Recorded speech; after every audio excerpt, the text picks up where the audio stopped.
the U.S. Army went through their XM-17 modular handgun trials to replace the very aging Beretta 92, there was a lot of submissions, and the Glock 19X was one of them.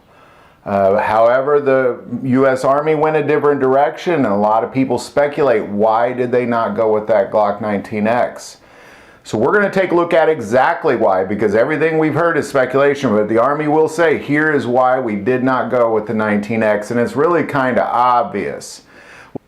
This XM-17 modular handgun system competition that the U.S. Army announced way back in 2011 was originally almost canceled. A lot of U.S. Army officials said that they should just stick with the Beretta, and Beretta even upgraded their Beretta 92 model to accommodate what it was the U.S. Army was looking for. But ultimately what they were looking for and why they went forward and away from that 92 was a more effective, accurate, and reliable handgun than the M9. Now what these trials required was 90% hit rate at a 4-inch circle out to 50 meters, better ergonomics, better recoil for follow-up shots, an accessory rail, ambidextrous controls, be able to fire significantly higher pressured rounds than the Beretta 92, and be able to go 10,000 rounds in between failures.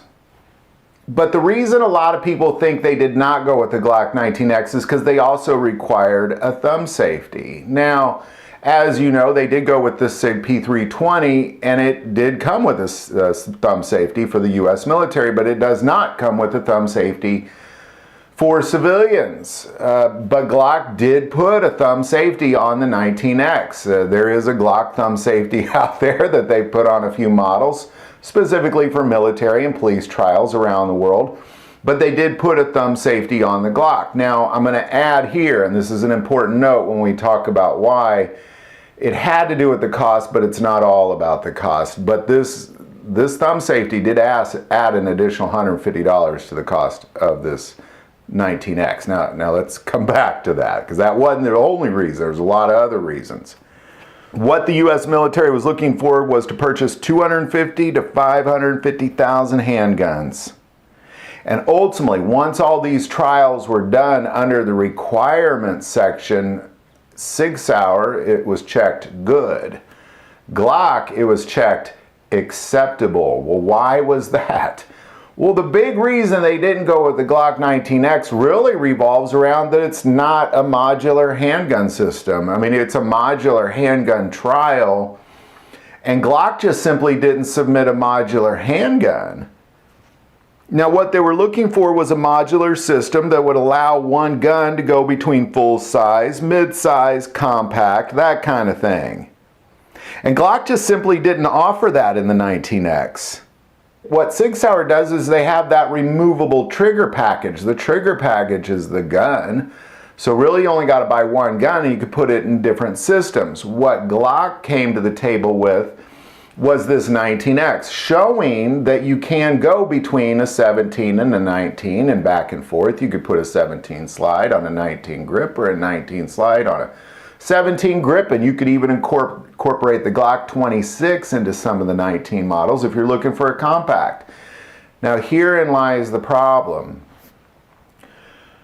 It was almost as if Glock didn't listen to the instructions, because what they showed in the 19X was that you need 3 guns to achieve what you can achieve with one gun in the SIG P320 with additional parts purchase. So the P320 was going to be selling to the U.S. Army at around $500.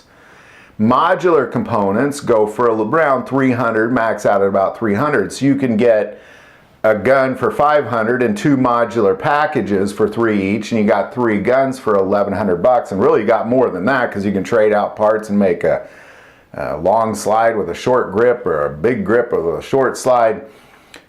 So they showed that you could achieve 3 guns with buying 1 gun for $1,100, whereas in Glock, because of that trigger safety, was going for about $600 for the U.S. Army, and you had to buy 3 guns. So you're looking at $1,800 per soldier.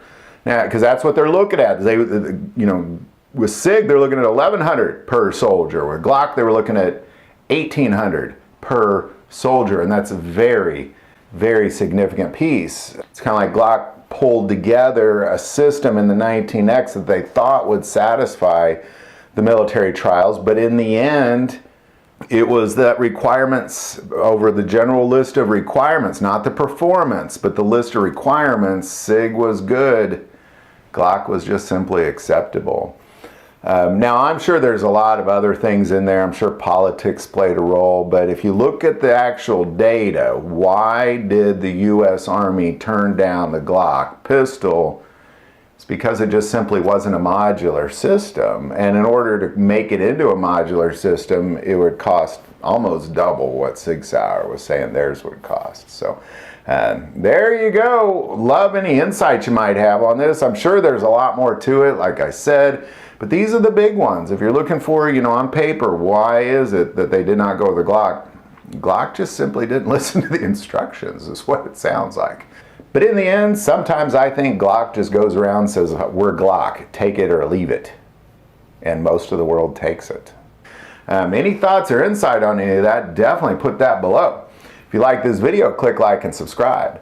Feel called to support this channel with Patreon, that link is also below. But the most important part of this channel is we take prayer requests, so please don't ever hesitate to send that in. Thank you for watching this episode of God, Family, and Guns. And as always, love God, love your family, and love guns.